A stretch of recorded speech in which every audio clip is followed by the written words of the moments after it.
second question with Nick. This one is with regards to the PPRA. The PPRA has basically issued new rules for real estate agents and non-negotiable ones. And in summary, it's that basically on the 13th of March, the PPRA announced that it had plans to refuse to issue new or renew the new FFC certificates for businesses with less than 40 points on a BEE scorecard. And for this question and just more feedback around the topic and some of the thorny issues and debates that have been happening around this, I'll introduce our newest member of PLA and our latest candidate attorney head BSA to basically just touch on some of the important points that were mentioned and invite Nick and Bruno for comment. Keanu? Hi.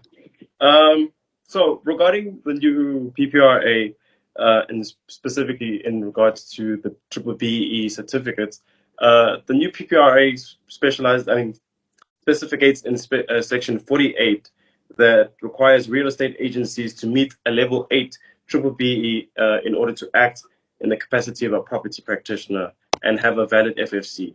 So this has raised many issues amongst the real estate agency and industry, because a lot of people feel like they won't make that that threshold. So the threshold involves a 40 points minimum to gain that certificate.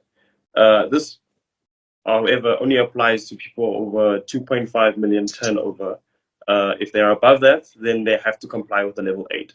Those below will be considered micro businesses, and they are micro exempt entities, and therefore they will automatically be considered just a BEE contender.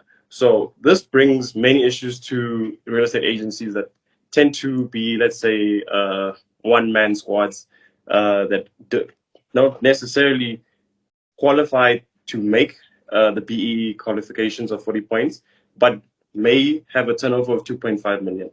So this raises issues. However, we do feel that there could be ways to circumvent that, particularly in the 40 points range. There are many ways to reach that point mark, such as economic development and social economic development.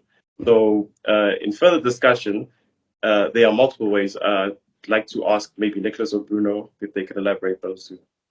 Yeah, thanks. So really what the message we want to get across is, look, from the perspective of the legislation at this point, this is now part of our legislation. It's legislated, it's in there, that a valid FFC is going to require a valid BEE certificate. It's one of the things that is coming, all right?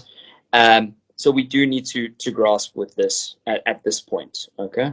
I like the fact that you pointed out, look, people who don't look into these things and want to fearmonger, but do this thing where they go, well, you need a 51% black ownership. BEE is a lot of things, but it's not that crude.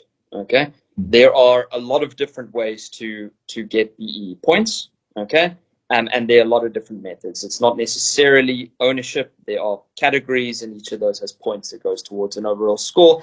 And it is possible to even get a lowest BEE standard without having a black ownership at all. You can do social developments, etc. So these are possibilities. There are different ways of doing it, and neither Bruno or I are experts in BEE policies. There are plenty of companies out there that can help you do this. But what is important for estate agents to know is, look, this is something that is in our legislation. It's something that's coming.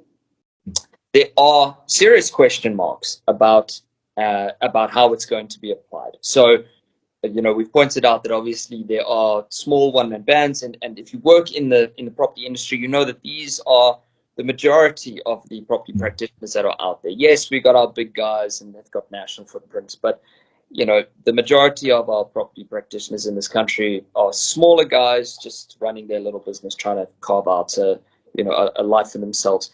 And it does leave some questions with regards to them. What I can say with certainty is, I obviously have some question marks. We've talked about the threshold and what happens with the guys underneath, because they are deemed to be small enterprises, and generally they'll have an assumed BEE compliance because they're small entities. And what happens with the guys in the middle? The best we can do at this point is I can promise you that there's going to be some litigation on this particular matter in the future. Okay, and I think if I'm correct, reading through the news articles, there's lots going around at the moment, but I think some entities have already said that they're going to institute proceedings on these, on this particular piece of legislation. I do want to assure our property practitioners this is part of how legislation works. Okay, it's not anything weird. Government, the legislature creates legislation all the time, and only once that legislation is in the industry, once it's applied, do people start challenging the legislation and finding out exactly where the edges of these laws are. So I know a lot of people are worried about this particular legislation. It is something that you should keep in mind, but I don't necessarily think worry. It's something that will get fleshed out during the course of practice of this. But certainly, I don't want anyone to be under any misapprehension. This is part of our legislation now. It is a requirement, and we're going to have to grapple with it going forward in the future. Absolutely, yeah. So if that is it, gentlemen, that does bring us to the end of today's two episode. Well, one question and answer, and then both of them actually discussions. So that does bring us to the end of today's two discussions. Thank you for Keanu for bringing up to speed. And then as this matter obviously develops, if it does go to court, we'll then just be continuing to invite Keanu, and we'll be just discussing it going forward. And yeah, thank you for everybody for joining us again, and we'll see you next week Thursday. Thank you. Cool. Thank you. Thanks. Cheers.